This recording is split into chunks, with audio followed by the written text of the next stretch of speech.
Satnam news channel में आपका हार्दिक स्वागत है। मैं हूं पूजा चौधरी। देखिए आज की प्रमुख खबरें।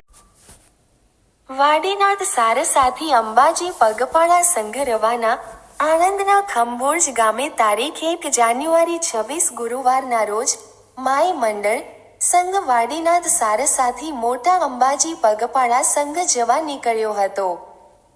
આ સંઘ ખંભોજ આવી પહોંચતા વહેલી સવારે 8 વાગ્યા કલાકે ગોકુલધામ સોસાયટી ખંભોજના બાબુભાઈ રામદાસ ધોબી તેમજ ગોકુલધામના સૌ સભ્યોએ સૌ ભક્તોનું સ્વાગત કર્યું હતું। બાબુભાઈ ધોબીના ઘરે રથની પધરામણી કરવામાં આવી, ત્યારબાદ પૂજા આરતી ઘરના રહીશો તેમજ સોસાયટીના સૌ સભ્યોએ મળીને આરતી ઉતારી હતી। બહેનો દ્વારા ગરબાની રમઝટ બોલાવવામાં આવી હતી। ડોક્ટર શૈલેષ વાણિયા શૈલનો સહયોગ જોવા મળ્યો। ગોકુલધામ સોસાયટીમાં અંબેમાના રથને ઘરે ઘરે લઈ જવામાં આવ્યો હતો। સૌ માઈ ભક્તોને ચા નાસ્તો આપી વિદાય આપવામાં આવી હતી। બાબુભાઈ રામદાસ ધોબી તરફથી તથા માઈ મંડળ સંઘ દાદુરામ મંદિર તરફથી પ્રસાદીની વ્યવસ્થા કરવામાં આવી હતી। રથના દર્શન કરી સૌ ભક્તોએ ધન્યતાનો અનુભવ કર્યો હતો। માં અંબે સૌની મનોકામના પૂર્ણ કરે। અહેવાલ શૈલ વાણિયા।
Shri Rambhagavate Gauri